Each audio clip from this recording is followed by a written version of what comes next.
0-27 after the Celtics' 118-110 win over the Pistons. Chris Forsberg joins from the TD Garden to discuss if the Celtics are a better team without Kyrie Irving. 5:26 we go down to Fort Myers where Trenni, Shaughnessy, and Chris Gasper talk about Chris Sale's contract situation, and if the Red Sox will attempt to re-sign him before the start of the season.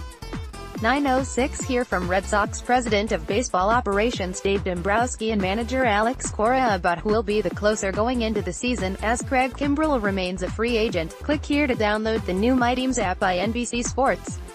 Receive comprehensive coverage of your teams and stream the Celtics easily on your device. Boston, are the Boston Celtics better without Kyrie Irving? The question is both fair and yet absurd. The Celtics improved to 10-2 without Irving this season after Wednesday's 118-110 triumph over the Detroit Pistons at TD Garden.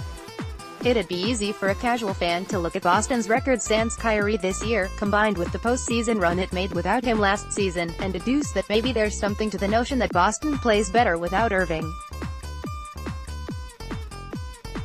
A deeper dive reveals a team that struggles mightily, offensively, without its all-star point guard, and while players have routinely stepped up in his absence, much of the success this season has come against underwhelming competition.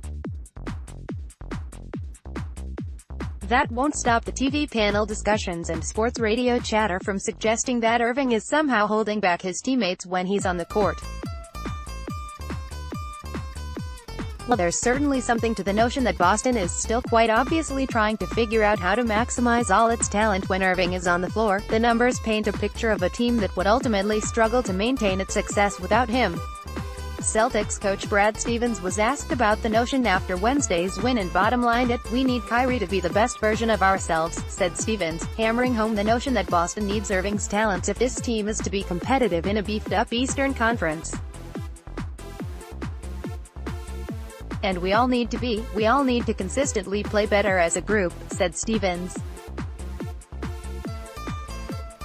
"We've done that at times, and we've rode Kyrie in a lot of cases, and he's carried us in a lot of games. And we need everybody at their fullest, and there's no question about it, that he's going to be a guy that is going to make a ton of plays for us moving forward. We just need him to get healthy." Celtics 118, Pistons 110. Let's start with a glimpse at Boston's game log without Irving this season. Date, OPP, result, OPP current record Nov. 9/2018 at UTHL 123-115-32-25 December 10, 2018 vs NOPW 113-100-25-33 January 2, 2019 vs MNW 115-102-27-30 January 4, 2019 vs DALW 114-93-26-31 Jan. 14, 2019 at BKNL 109-102-3029 Jan. 23, 2019 vs CLEW 123-103-12-46 January 28, 2019 vs BKNW 112-104-30-29 January 30, 2019 vs CHAW 126-94-27-29 February 5, 2019 at CLEW 103-96-12-46 Feb. 12, 2019 at FIW 112-109-37-21 February 13, 2019 vs DECW 118-110-26-30 The two Kyrie-less losses came against two current playoff teams with a combined winning percentage of .534. The 10 wins came against 9 teams, 3 of which are currently playoff-bound, with a combined winning percentage of .457. Put another way, more than half of the wins have come against lottery teams. The more telling stat here is Boston's overall on-off splits this season. With Irving on the court, Boston's offensive rating is a team-best 113.8, and the team owns a net rating of plus 8.9 overall in his 1,526 minutes of floor time. Boston's offensive rating plummets to 105, a mark that would rank them 27th behind the Cleveland Cavaliers if maintained for the season, with a team worst off-court net rating of plus 1.8 during the 1,278 minutes with Irving off the floor. Those net ratings suggest that, when Irving is on the court, the Celtics play at a level somewhere between conference leaders Milwaukee and Golden State, and, when he's on the bench, they are a 7th or 8th seed at best. This is not to suggest that everything is sunshine and puppy dogs when Irving is on the court. Boston's assist percentage dips when Irving is on the court, confirming the notion that he either can be a ball-dominant guard or that teammates can get caught sitting and watching for him to make plays.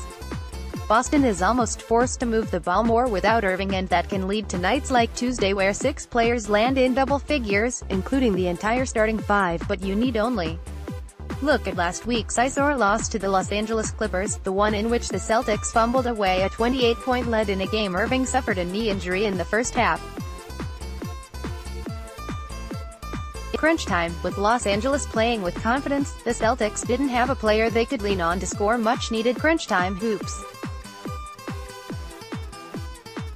For all of Boston's talents, Irving is still one of the most clutch players in the NBA. He's the sort of individual talent that a team needs in the postseason when defenses clamp down and those late-game buckets are harder to generate. Boston's younger players like Jason Tatum and Jaylen Brown have certainly proven themselves capable of elevating on a big stage, but Game 7 against the Cavaliers last year showed the value of having proven winners on the court in big game moments.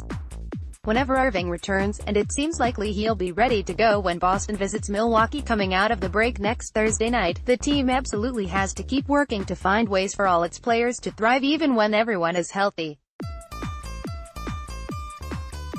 Boston has benefited from players filling voids, but they need to get impactful contributions even when minutes may not be as plentiful across the board. It's a nice luxury that Boston can not only survive but play some inspired basketball when Irving is out. But simply not sustainable, particularly if this team was routinely matching up with playoff-caliber talent, the sort of we'll see often in the East playoffs this year. The Celtics are not better without Kyrie Irving. They're different and they have played well, but the solution to their consistency woes this year runs deeper than simply one player and whether he's on or off the court. Boston needs Irving to reach their ultimate goals. They also need the rest of the roster to play to their maximum potential, too. We haven't seen that enough this season, and it might just be the key to Boston's overall success this season. Click here to download the new My Teams app by NBC Sports. Receive comprehensive coverage of your teams and stream the Celtics easily on your device. Boston Celtics big man Al Horford downplayed the flagrant foul whistled against him late in Wednesday's win over the Detroit Pistons, taking a jab at Blake Griffin in the process. Horford and Griffin collided near midcourt as Horford tried to break up an inbounds pass with Griffin sprinting out ahead following a Boston make. Horford's right arm hit Griffin's head, but the Detroit forward dramatically spun a full 360 degrees before flailing to the parquet on his stomach. Griffin sat with his hand over his face, then stopped to rest on his knees, before finally standing back up. Horford, who offered a dismissive wave as Griffin laid prone, wore a disbelieving smirk as referees initiated a video review before declaring it a flagrant 1 foul. "Man, that was Blake is a great actor. He's a great actor," said Horford. "I was going for the ball and he sold it well. So, yeah, I don't think that was a flagrant foul." He did play in LA, presented by https://t.co/avenue8gdcaspa pic.twitter.com/kissofthehawes, Celtics on NBC Sports Boston, at NBC Celtics, February 14, 2019 Celtics 118, Pistons 110 stars, studs. Horford flirted with a triple-double while putting up his second loud stat line in as many nights. Horford finished with 17 points, 14 rebounds, and 8 assists over 31 minutes in Boston's 118-110 triumph. The Celtics posted wins over Philadelphia and Detroit, both without Kyrie Irving, to head into the All-Star break with a bit of momentum. Fired up Horford aided both victories and he sparred with both Joel Embiid and Andre Drummond on consecutive nights. "It's a rise to the occasion type thing, and I feel that our group has responded the last 2 games," said Horford. I just want to make sure we all understand the opportunity we have in front of us, and do anything I can to help compete. Click here to download the new My Teams app by NBC Sports. Receive comprehensive coverage of your teams and stream the Celtics easily on your device.